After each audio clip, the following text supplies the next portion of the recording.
all women are different, but they are all women. This video is androcentric from a men's point of view and is presented as opinion, commentary, and debate. Expressing opinions is not violence. These are ideas to challenge, question, and argue in public, because classical liberalism relies on the First Amendment for its dialectic. If you are a feminist, then consider this. If patriarchy truly existed as claimed, feminism could not. And if all men are trash and women are equal to men, then what are we to conclude? Women will die for their children, men will die for their wives and children, and God chose to die for all mankind. Authority rolls up with responsibility. If this framing of facts offends you, click off to a cute cat video. Proceeding further will expose you to gamma bias and criticism directed at ideas, claims, institutions, not at any individual's virtue or dignity. Our method follows the 7 liberal arts: the trivium, grammar, logic, rhetoric, and the quadrivium, arithmetic, geometry, music, and astronomy, and the transcendentals, the good, true, and beautiful. If this framework is not for you, feel free to exit now. It's no disgrace. Women are wonderful. God bless America. Men are great. Feminismus delendis 8. Bias against men. The English Court's Betrayal of Fairness. Written by Conrad Riker. Available now, links in description. Red Pill Divorce Survival Guide. A cold shower for comfortable lies. We are living under an occupation of weaponized semantics, a grammatical hijacking of reality, where the very essence of the logos, the rational architecture of the universe, is being systematically dismantled by a demonic confederacy of neo-Marxist sophists and their gynocentric enablers. You see it every day. You are told that biological sex is a spectral illusion. Yet that same man can be dragged into an English or Western court and bled dry by a legal system that magically rediscovers his male privilege, the exact moment it prints his child support extraction order. I have looked directly into the statistical maw of this betrayal. I have seen the empirical ledgers. When a man engineered by nature and God to build, protect, and provision is forced to fund the very bureaucracy that dispossesses him, he is not entering a temple of blind justice. He is stepping into a meat grinder calibrated to subsidize female hypergamy and state expansion. They call this equity. I call it a satanic inversion of the highest order. The etymology of treason is traditio, a handing over, a betrayal. Our courts and institutions have committed high treason against the blood of the men who built them. Consider the grotesque, utterly unreciprocal mechanism of no-fault divorce. A legal theology that actively rewards the unilateral breach of a covenant with cash prizes, total impunity, and absolute moral validation. I know a tradesman, a quiet, stoic master builder, whose wife engaged in serial infidelity, shattered the family hearth, and then through the dark sorcery of ex parte orders and uncorroborated accusations of coercive control, stripped him of his home, his children, and his sanity before a single shred of verifiable evidence saw the light of a courtroom. He works 70 hours a week to fund the lavish lifestyle of the interloper who cuckolded him, while the state acts as the ultimate bad husband, holding a gun to his head to ensure the monthly vig is paid. The staggering rates of male suicide, the wholesale confiscation of paternal authority, the normalization of paternity fraud, these are not accidental byproducts of a flawed system. They are the explicit, engineered design of a cultural Marxist war against the competent man. But you must understand the underlying biology of this chaos, because what we are witnessing is not merely a legal or political conspiracy, it is a civilizational shit test. Female nature, unmoored from the constraints of classical virtue, and rightly ordered love, naturally gravitates toward emotional solipsism, relentlessly probing for masculine weakness. When a woman deliberately forgets your birthday, or relentlessly talks over you in public, she is not simply seeking the floor, she is subconsciously begging to see if your masculine authority will command the space, or if you will pathetically defer to her emotional tyranny. Modernity has scaled this dynamic to the level of the state. The feminist imperative, amplified by a parasitic bureaucratic class, is one continuous shrieking interruption test, desperately probing to see if the rational, productive man will finally summon the fortitude to hold his frame against the swirling vortex of manufactured chaos. They demand you apologize for the unparalleled majesty of Western civilization. They weaponize critical race theory and intersectional dogma to diagnose you with an unfalsifiable secular original sin, a stain of implicit bias that cannot be disproven, resolved, or cured, existing only to manufacture eternal parasitic grievance. But nature precedes narrative, and the ultimate measure of any ideology is its empirical fruit. Look at their utopia: soaring demographic collapse, cratering fertility rates, crumbling infrastructure, and a lost generation of boys drugged into submission because their natural competitive thymus offends the HR commissars. We are going to systematically dissect these lies. We will deploy the trivium, grammar to pin their shifting definitions, logic to expose their catastrophic contradictions, and rhetoric to obliterate their pathetic framing. It is time to stop apologizing for your strength. It is time to master the sovereign architecture of masculine competence, starve the bureaucratic beast of your vital energy, and rebuild the world they have so foolishly set ablaze. The grammatical hijacking of reality. How critical theories dismantle the logos. Reality is that which exists independently of our linguistic sorcery, rooted deeply in the transcendentals of being and truth. Today, we suffer the absolute tyranny of postmodernism, an ideology that dissolves hard facts into subjective fog. Consider the grand refutation. If all truth is merely a social construct, then the assertion that all truth is a social construct is itself merely a social construct, rendering the ideology completely null and void. This intellectual fraud thrives only because modern government education intentionally eradicated the trivium. By deliberately stripping grammar, logic, and rhetoric from the curriculum, the system ensured a populace incapable of parsing definitions or identifying contradictions, leaving them utterly defenseless against the sophisticated sophistry of cultural Marxism. We must anchor ourselves in etymology to survive this subversion. Equality derives from the Latin equalis, meaning level, implying a fair, level playing field of rules. The modern Orwellian usurpation, equity, demands unequal outcomes through coercive state force. This mechanism of language capture replaces the Aristotelian category of the individual with the neo-Marxist category of the oppressor class. Critical race theory operates as a modernized Gnostic heresy, replacing individual virtue and moral agency with a deterministic caste system based on melanin and collective guilt.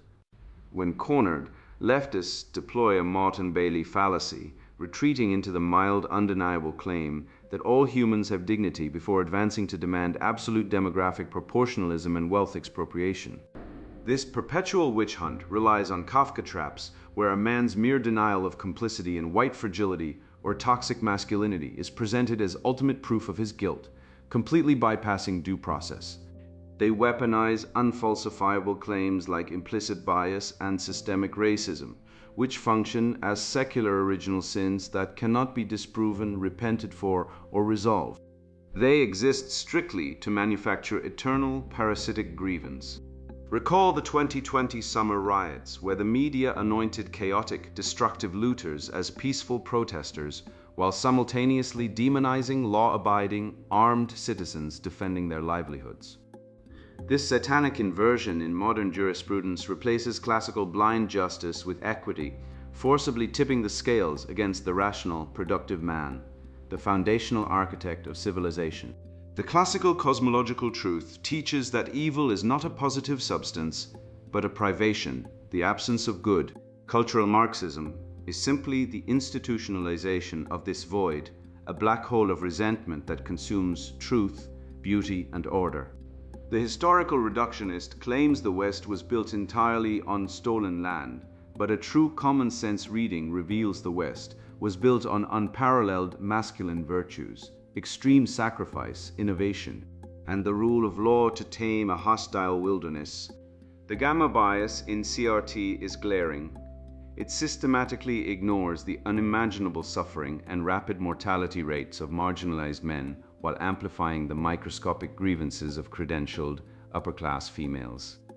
It is historical illiteracy weaponized against the very men who built the modern world. To understand this degradation, we must trace the bureaucratic incentive map. Follow the flow of taxpayer capital, and you will find that DEI commissars and grievance scholars manufacture racism and sexism specifically to justify their own useless parasitic salaries. We are repeating the horror of Soviet Lysenkoism, where prioritizing Marxist ideology over biological reality caused the starvation of millions. Today, applying equity mandates to medicine, aviation, and engineering guarantees a similar deadly collapse. When encountering a DEI bureaucrat, deploy this single question refutation. What exact, measurable standard are you lowering, and who will bear the mortal risk when institutional competence predictably collapses? A farmer, builder, or soldier selects his team based on demonstrated merit, not the intersectional oppression Olympics. When they abandon objective metrics, they hide behind standpoint epistemology, claiming lived experience dictates truth. I offer a Socratic dismantling. If objective truth does not exist and only lived experience matters, how can you logically demand that I accept your lived experience as a universal, binding moral law?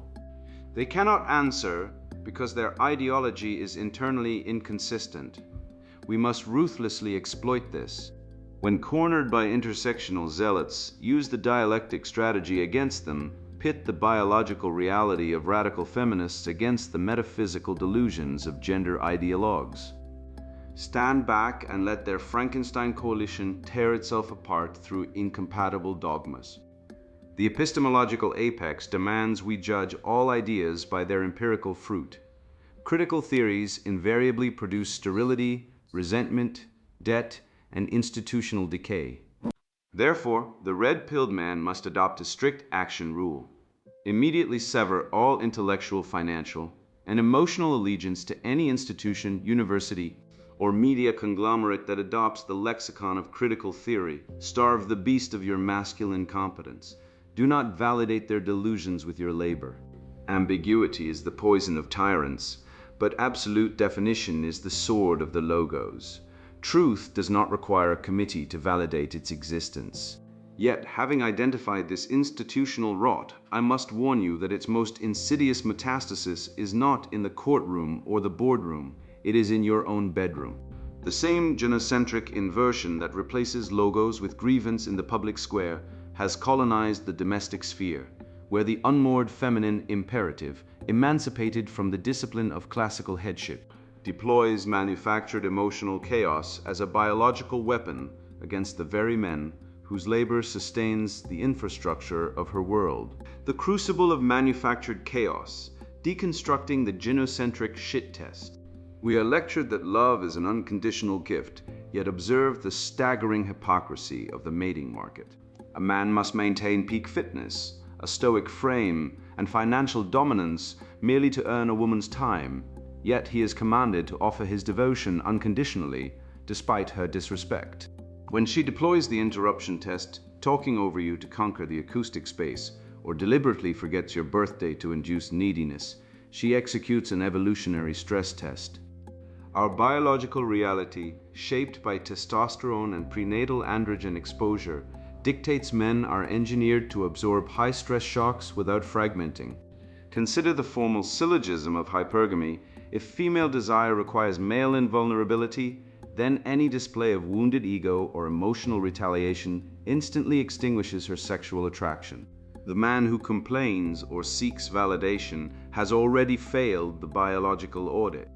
Unmoored from traditional virtue, unchecked female nature naturally gravitates toward the emotional solipsism of a demanding child, demanding a paternalistic male to prevent the household from collapsing into hysteria. Academia and media have executed a satanic inversion, teaching women that emasculating men is empowerment, when biologically it is a self-destructive ritual that poisons the home. When a woman manufactures this chaos, she operates as the disordered feminine soma, desperately requiring the firm frame of the masculine kephale, the head and logos, to anchor the family in transcendent stillness. The most devastating response to a manufactured crisis is amused mastery, a calm, grounded, slightly amused chuckle completely starves the feminine imperative of the emotional friction it desperately requires to ignite. You do not argue with a tempest. You observe it with quiet disdain. Consider the stoic builder managing a high-stakes structural engineering crisis. He remains unbothered by a frantic crew, solving the fatal error with cold precision. This exact internal frame is what a man must maintain when his wife attempts to manufacture a domestic crisis over a trivial inconvenience. Contrast the classical Aristotelian virtue of magnanimity, a greatness of soul entirely unbothered by petty slights, with the modern effeminate pathology of resentment that festers over microaggressions. Apply the common sense test to this dynamic. Would a seasoned drill sergeant, a medieval king, or a master craftsman abandon his purpose to throw a tantrum because a subordinate slighted him? They are far too occupied with the heavy burden of cosmic order to entertain such frivolous emotional turbulence. Masculine authority commands the space. It does not beg for permission. The therapeutic culture has perfected the mind-reading fallacy, holding men morally liable for failing to decipher cryptic passive-aggressive clues. To defeat this, you must weaponize the trivium against emotional warfare. Grammar requires defining her action precisely. She is seeking conflict, not resolution. Logic tests the causal link between her provocation and your internal state, proving you do not have to accept her disordered premise. Rhetoric dictates you refuse to grant her the reaction she desperately seeks. Notice the gamma bias of our therapeutic state. When you express anger over a legitimate boundary violation, you are diagnosed as toxic and insecure. Yet when she weaponizes passive-aggressive hysteria, her behavior is validated as her bravely advocating for her needs. This ideological double standard must be categorically rejected as the sophistic garbage it is. To dismantle her frame, deploy the single question Socratic trap. When she begins manufacturing chaos, look her in the eye and ask, are you communicating a boundary, or are you simply hoping to provoke a reaction so you can feel powerful? This forces her subconscious mechanism into the harsh light of rational reality. If she relentlessly talks over you, do not pathetically defer to her emotional tyranny. Hold up a hand, continue your sentence with a deeper, resonant vocal register, and demonstrate unshakable dominion over the acoustic space. The pathology of the modern nice guy provides a grim lesson. Absorbing abuse in silent, bitter resentment is covert weakness that metastasizes into depression. When tested, immediately withdraw your attention, validation, and time. Redirect vital masculine energy into physical labor, financial accumulation, and brotherhood until her chaos subsides. Look at the incentive X-ray of the dating market. On apps like Tinder and Bumble, relentless algorithmic inflation of female egos has weaponized the shit test, turning what was once a subconscious biological probe into an instrument of mass psychological torture. The modern nice guy, raised on the poison of egalitarianism, absorbs this torture in silent resentment. But absorbing a woman's abuse is not masculine strength. It is covert weakness that inevitably metastasizes into explosive violence or profound depression. A man governed by logos refuses both the explosive rage of the brute and the silent simpering of the sycophant. He recognizes that female shit-testing is simply the wind testing the oak. He anchors his identity in natural law, unswayed by the vitriolic hysteria of the mob, knowing his stoic frame is the only barrier between civilization and the encroaching void. Apply the fruit test to our current egalitarian experiment. After 50 years of abolishing male headship and embracing 50-50 marriage models, do we see domestic bliss and soaring fertility? We see a skyrocketing divorce rate, ubiquitous antidepressant use among women, and profound demographic collapse. The data proves that rewarding contract breakers and empowering the emotional soma over the logical kafale produces sterility, debt, and atomization. You cannot negotiate with raw, solipsistic emotionalism using therapeutic buzzwords. You must stand immovable, demanding respect through your unshakable frame. The feminine wind howls to test the oak, but the man who bends to apologize for the storm has already surrendered his roots. Reclaim your dominion. Speak the truth with fearless precision, and let the screaming chaos of the modern world shatter against the granite of your disciplined will. I have watched this domestic chaos metastasize from private household strife into a monstrous, state-sponsored legal apparatus designed explicitly to criminalize our reclaimed dominion. We are no longer merely enduring the emotional storms of a disordered feminine imperative. We are being systematically bled by an activist judiciary that weaponizes female grievance to dismantle our households. The mythic illusion of progressive equality serves only to mask a ruthless Marxist wealth transfer engine. When a man successfully holds his frame and refuses to capitulate to her hysteria, the genocentric state simply steps in to break him instead, rendering his stoic defense of his own family legally punishable. What we are witnessing in these family courts is not the administration of justice. It is a calculated systemic betrayal of the men who built and maintained this civilization. The state's war on male assembly, institutional suppression, and the legal theology of no-fault betrayal. Treason derives from the Latin traditio, meaning to hand over or betray. By systematically rewarding the unilateral breach of our most vital civilizational contract with cash prizes and total impunity, the English courts have committed high treason against the blood of our forefathers. They have entirely abandoned the Magna Carta's promise of due process for the satanic temptations of feminist jurisprudence. Consider the formal logic. If a legal system systematically rewards contract breach with financial gain, and marriage is a legally binding contract, then marriage has been structurally transformed into an unconscionable trap for the productive man. Classical law fiercely guarded the covenant. The genocentric state recodes a woman's abandonment of her family as an act of liberation. This is a satanic inversion, elevating betrayal to a virtue. I think of a tradesman I know, a builder who worked 70 hours a week to lay bricks for a future he believed he was securing. When his wife decided to exercise her liberation by sleeping with another man, the courts did not punish her adultery, they punished his productivity. He was bled dry, forced to pay alimony to fund a lavish lifestyle for her new partner, while he was reduced to living in the cab of his truck. This is the state as the bad husband. The welfare apparatus and alimony structures have completely replaced the need for female accountability, weaponizing police power to extract male resources by gunpoint. If a grandfather witnessed this extraction in an alley, he would arrest the thief. When the state does it via court order, it calls it equality. This grand larceny requires the total subversion of due process. The terrifying use of ex parte orders, hearsay evidence, media blackouts, and uncorroborated accusations allows the state to instantly strip a man of his home, his children, and his firearms before a single shred of evidence is presented. This relies on a grotesque gamma bias. Female choices, like initiating the vast majority of divorces, are constantly contextualized, sympathized with, and financially subsidized. Male reactions to having his family stolen are instantly criminalized as coercive control. Apply a Socratic Alenchus to their domestic violence narratives. When confronted with overwhelming peer-reviewed data proving bilateral violence and female-initiated aggression, activists simply plug their ears. The feminist utopia of VAWA allocates billions to house women, offering zero structural support for male victims. The bureaucratic incentive map of the Child Support Enforcement Agency reveals the mechanic of this theft. Through federal and state kickbacks, Title V funding, and asset seizure quotas, the state is financially incentivized to deliberately maximize the destruction of the nuclear family.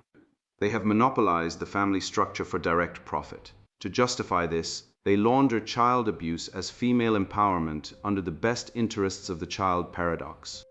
A horrifying empirical audit demonstrates that removing a fit, loving father from the household is the absolute most reliable predictor of childhood poverty, academic failure, drug abuse, and suicide. Yet the state perpetuates the fallacy of the deadbeat dad. These men are not negligent monsters. They are alienated, bled-dry men driven into insolvency by inflexible state extraction. The state understands that to maintain this monopoly on extraction, it must eliminate male sovereignty and brotherhood. Historically, from the Roman Senate to the medieval guilds, The classical West understood that the apprenticeship mastery ladder, fraternal orders, and civic associations were the indispensable bedrock of civilization.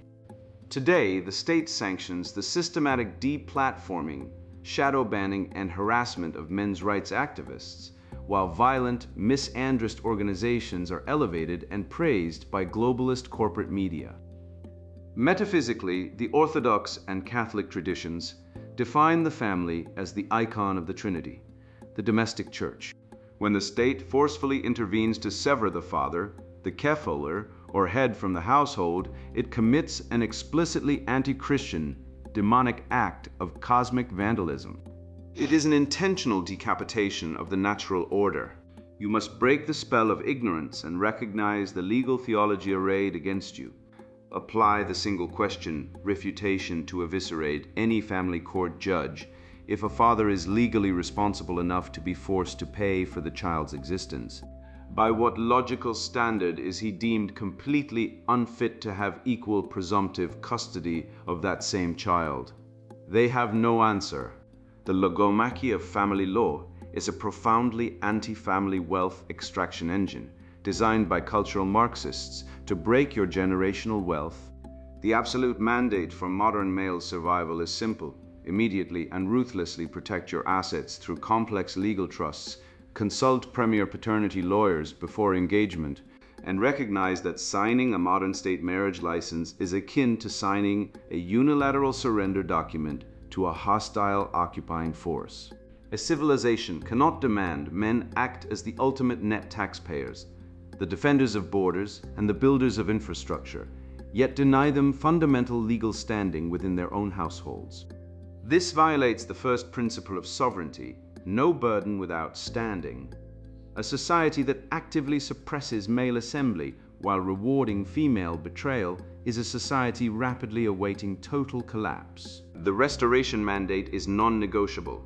We demand the immediate implementation of rebuttable shared parenting, the total abolition of unilateral no-fault divorce, and the criminalization of perjury and false allegations in domestic courts to restore the scales of justice.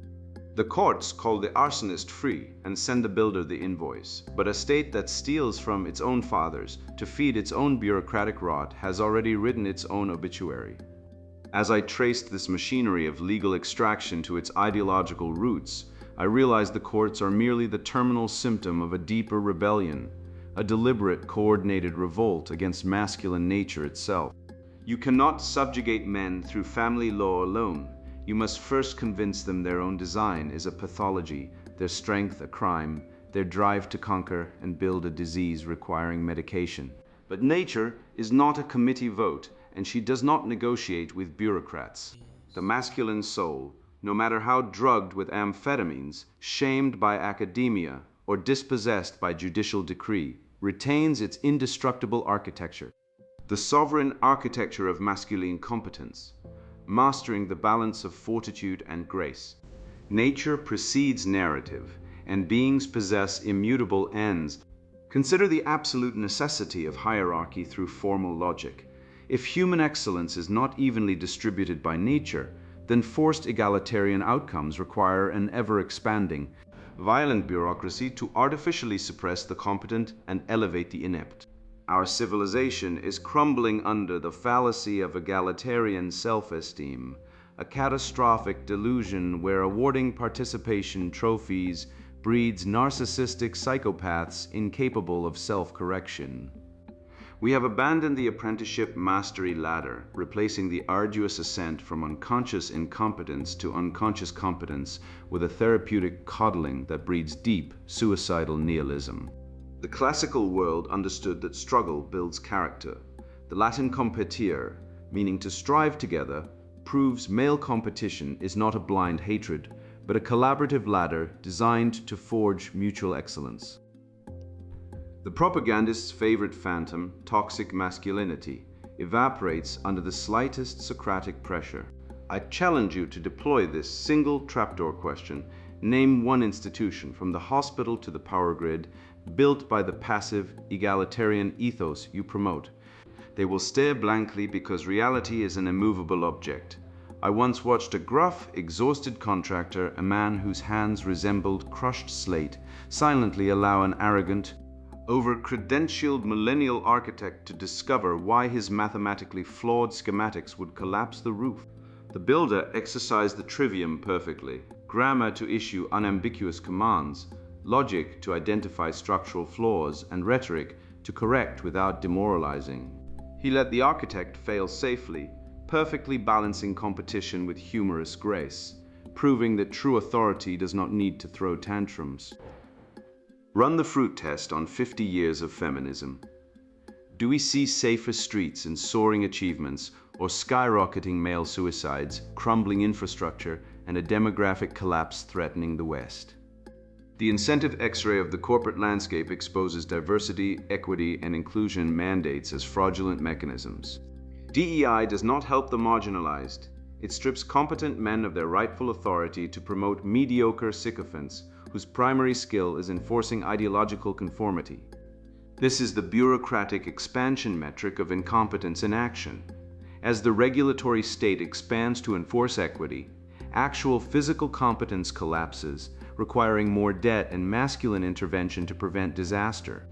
We see this gamma bias clearly in education, where institutions systematically punish natural male competitive roughhousing, drugging high-energy boys with amphetamines for simply behaving like men. True masculine power is not the erratic, emotional tyranny of a leftist mob, nor the satanic inversion of the modern alpha male, that false, steroid-fueled parody of masculinity. The ancient theological schema of virtus demands infinitely more from us. The cardinal virtue of fortitude requires a man to possess physical courage to confront evil, coupled with profound moral temperance to show restraint when holding absolute power. Observe the stoic martial artist handling a drunk, aggressive heckler. He does not annihilate the fool, he calmly redirects the energy, neutralizing the threat with paternal grace. This perfectly mirrors how a man must handle the ideological left. He recognizes the letting others win dynamic, decoding subconscious social tests where peers handicap a situation to see if he reacts with insecure dominance or sovereign restraint. Apply the common sense cornerstone to competence. When an airplane engine fails at 35,000 feet, passengers do not pray to the diversity commissar. They pray to the stoic, rigorously trained male pilot who mastered his craft through merciless meritocracy. Modern society depends entirely on the quiet competence of men it actively despises. The systematic elimination of male mentorship has produced a lost generation of perpetually adolescent, hyper-credentialed, utterly useless males who possess degrees but cannot change a tire. We must utterly reject any movement or political theory that demands a man apologize for his natural drive to conquer. The ascetic warrior of history completely conquered his own lower appetites, forging an internal dominion that made his external mastery possible. The time for compromise is dead. We must initiate the red-pilled restoration mandate. You must form underground civil society associations, private fraternities, and unlicensed trade schools to secretly bypass the woke credential monopoly. We must quietly transfer wealth, land, and lethal skills to the next generation of boys.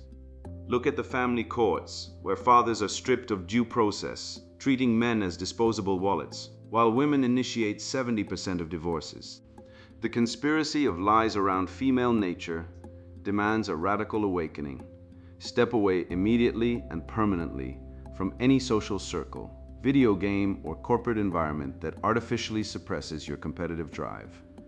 Seek out only those unforgiving arenas where your competence is tested against the objective reality of physics and the free market. The sword is forged in the brutal fire of competition, but it is quenched in the freezing waters of moral grace. The man who wields both builds the civilizations that lesser men can only parasitically inhabit. This is the definition of true masculine power, the quiet, unshakable dominion of a man who has perfectly integrated his capacity for lethal violence with his commitment to objective moral law. Do not apologize for the unparalleled, objectively beautiful civilization your forefathers engineered. Name reality, refuse the lie, and govern your appetites. We will rebuild the ruins from the ground up, laying stone upon stone, letting the lesser men complain while we do the heavy lifting. I need you to look in the mirror right now and recognize the profound, terrifying, and glorious reality of what you have just absorbed. You are no longer a boy. You have taken off the fragile amulet of cultural conditioning, stepping out of the fabricated matrix of feminist supremacy and Marxist pity into the harsh, unyielding, and magnificent light of objective truth. You now understand the mechanics of the trap. The family courts are not broken. They are functioning exactly as designed. A wealth extraction engine where over 70% of divorces are unilaterally initiated by women, armed with the tactical power of the state to transform a devoted father into an indentured visitor in his own home. You know, the dark, meticulously hidden math of male disposability, that men account for roughly 80% of all suicides and over 90% of workplace fatalities. Yet, our gynocentric overlords demand you apologize for your toxic privilege, while they literally abort the next generation at the altar of sheer convenience. You have been the beast of burden, carrying this entire degenerate zeitgeist on your back. Now you have the plans to shrug it off. But do not despair at this satanic inversion. Despair is merely a biological alarm signaling that you have not yet done your math. The left and its feminist instruments operate on an evolutionary and economic math that inevitably bankrupts their own deranged equations. Consider the absolute syllogistic absurdity of their entire worldview. If civilization is entirely built, maintained, and defended by male competence, male risk, and male taxation, then actively waging a legal and cultural war to suppress male assembly, criminalize masculine authority, and feminize the curriculum is quite literally sawing off the branch you are sitting on. They call it equity. A peasant, a farmer, or a grandfather would simply call it eating your seed corn. The state has tried to replace you with a bureaucratic husband, handing down ex parte orders and welfare subsidies. But a bureaucracy cannot fix a blown transmission. It cannot wire a power grid, and it definitely cannot bleed in a trench. They need your sweat and your silence far more than you need their validation. This is your divine inheritance as a bearer of the Logos. The cultural Marxists and their shrieking therapeutic hysterics possess zero power over a man who refuses to be emotionally blackmailed by the entirely manufactured guilt of critical theory. You hold the sovereignty of the master builder. You possess the cold, calculated grace of a man who could annihilate his opponent, yet chooses to let the drunken heckler stumble out of the bar unharmed. When the feminine wind howls to test your oak, whether through a manufactured emotional crisis, a forgotten milestone, or a professional diversity inquisition, you will simply look down at the swirling chaos, offer a calm, amused chuckle, and return to your work. Sever your intellectual and financial allegiance to any institution that demands you hate your own nature, and immediately invest your vital energy into your physical competence, your treasury, and your brothers. They try to chain you with invisible, meaningless words. You have shattered them with grammar. They tried to break your spirit with gynocentric shit tests. You have stood in unshakable, amused mastery. Go forth and build. Speak this forbidden truth with a boldness that makes the weak tremble, because a society that punishes its own fathers to fund its own bureaucratic rot has already written its own obituary. But you, my friend, have just written yours in the blood of the eternal West. Share this revelation, wake up your brothers, and let them know the siege is over. The counter-reformation of the Logos begins today. Sponsored book, Bias Against Men, The English Court's Betrayal of Fairness. Imagine sitting in a courtroom, watching a judge award your ex-wife 60% of your income while granting her full custody of your children because you worked overtime to pay the mortgage.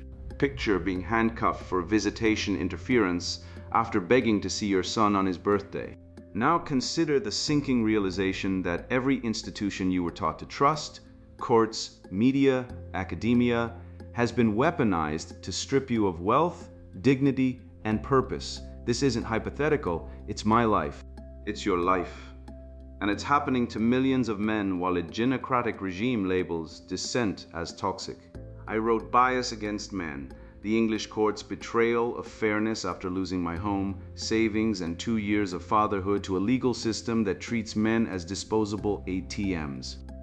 The data doesn't lie. 97% of alimony victims are men. Over 80% of custody battles favor mothers.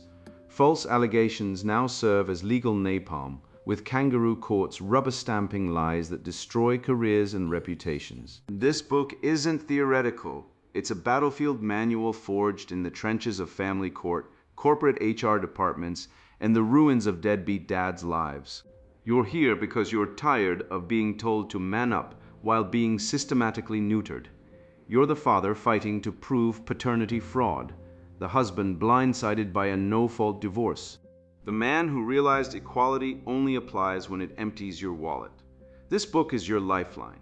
Inside, you'll learn how to slash child support for kids that aren't yours, exploit legal loopholes feminists hoped you'd never find, and build wealth hypergamous women can't touch. We'll dissect the beta bucks trap funding, OnlyFans queens, dismantle the Duluth model's man-hating pseudoscience, and resurrect unapologetic masculinity as civilization's backbone. If you're a social justice activist who thinks believe all women should override due process, or a guy who still parrots toxic masculinity while simping for validation, close this book now. Go binge Netflix. This isn't for you. For the rest, men ready to reclaim agency in a world that pathologizes their biology. What follows is your arsenal. From drafting lawyer-proof postnups to weaponizing evolutionary psychology against gynocentric judges, these strategies work. They freed men from alimony slavery, exposed fraudulent accusers, and rebuilt fractured families. The system wants you defeated. I'm here to make sure that doesn't happen. Your move. Bias Against Men: The English Court's Betrayal of Fairness. Written by Conrad Riker. Buy now. Links in description.